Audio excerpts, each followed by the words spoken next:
If you want to test your DNSimple integration without touching real domains or incurring charges, the Sandbox is where you start. In this guide, I'll show you how to create a free Sandbox account and get ready for experimentation safely. First, head to sandbox.dnsimple.com/signup. Your Sandbox account is completely independent from your production DNSimple account, so you can use any email address and you don't need to match your existing credentials. Fill in your email address and choose a password, then click Join DNSimple. Once your account is created, you'll be prompted to choose a subscription plan.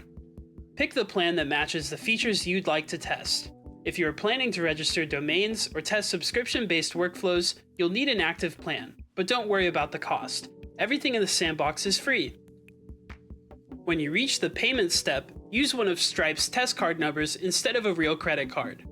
To make payments succeed, enter this card with any future expiration date and any 3-digit CVC. After completing signup, you'll land on your Sandbox dashboard. You'll notice a red banner at the top of the page. This is your visual reminder that you're working in the Sandbox and not in production. From here, you can register domains, create DNS zones, and manage your API tokens from account settings. Everything works just like in production, except nothing here is real and nothing costs real money. If you have any questions, feel free to reach out to us at support@dnsimple.com.